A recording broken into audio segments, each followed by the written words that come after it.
ผู้ใดสิไปก็ไปเด้อไปกาฬสินธุ์พวกนั้นก็ดีใครอยากไปก็ไปรถมีหลายคันอยู่หรอกแต่สินกับโกะทำให้รถบัสทั้งสองก็ดีมูพาเนียนอยากไปก็ไปเอาจงไว้ทำวัดในจักน้อยไปก็ไปพวกยุดอนไล่จังสิครับมาร่วมตัวกันไปก็ไปครับหลวงพ่อบ่ไปหลวงพ่อบ่คิดหอดไผ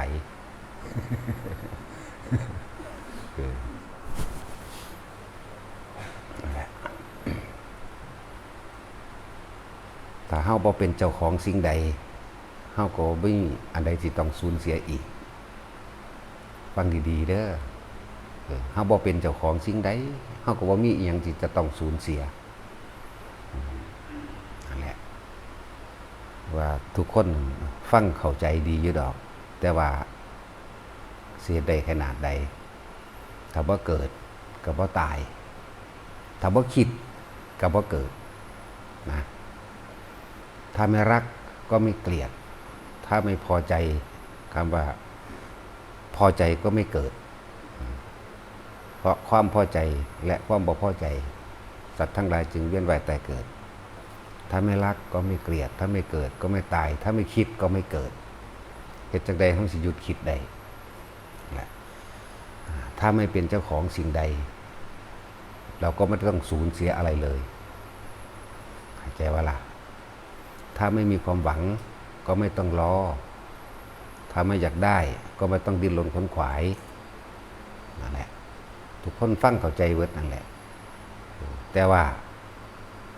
ชีวิตมันได้เกิดมาแล้วมันได้เป็นแล้วมันได้ผูกพันแล้วมันได้สร้างฝันสร้างจินตนาการเข้าไปแล้วเหตุจากใดเขาสิลบความคิดจิตจินตนาการออกเนี่ยมันได้วิธีก็บอกยุสุมือนั่นแหละพุทธเจ้าบอกก่อนเฮาอีกลมหายใจลมหายใจ ผู้ใดจะพ้นจากกรรมเก่าก็จะคิดถึงเรื่องเก่าๆการเที่ยวความคิดหามความคิดมันก็หามบ่ได้จะต้องเอาลมหายใจเป็นเครื่องหล่อเป็นกุศโลบายในการหามความคิดหรือว่าหยุดความคิด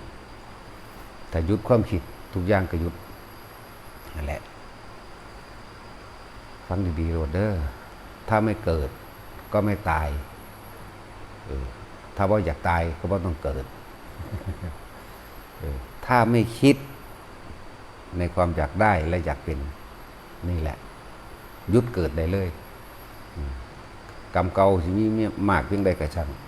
ขาดสะบั้นลงเบิดเลยแต่กันว่าทุกคนที่บ่เคยผิดบ่มีดอกแต่ว่าจะไปคิดถึงเรื่องเก่าๆถ้าคิดถึงเรื่องเก่าๆความเศร้าหมองเกิดขึ้นนะอยากให้มันเป็นดังเดิมแล้วก็ดิ้นรนแล้วก็ขนขวายว่าแต่ละคนวิธีมันก็บอกซุมื้อนั่นแหละพยายามอยู่ในลมหายใจเด้ออยู่ในกายเด้ออยู่ในกายคือทำความรู้สึกอยู่ในกาย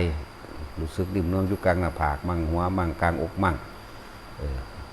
จุดเริ่มต้นทั้งเบิดก็คือต้องลมหายใจคนเฮาเกิดมาแต่จุดเริ่มต้นแห่งการมีชีวิตอยู่เกิดออกมาจากท้องแม่แล้วก็เริ่มต้นของการมีชีวิตอยู่กับลมหายใจนั่นแหละสิ้นสุดของการมีชีวิตกับลมหายใจนั่นแหละมันบ่เป็นธรรมดาเลยลมหายใจสิ้นสุดของความการเวียนว่ายตายเกิดเลยกับลมหายใจนี่เด้เกิดมาเป็นได้ร่างกายมนุษย์สัตว์ทั้งหลายก็อาศัยลมหายใจเป็นอาหารเป็นเครื่องอยู่เอาลมหายใจเนี่ยแต่ว่าบ่รู้ว่าตัวเองมีลมหายใจนั่นแหละสิ้นสุดของชีวิตกับเบิดลมหายใจ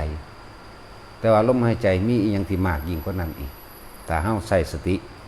ความรู้สึกอยู่กับลมหายใจ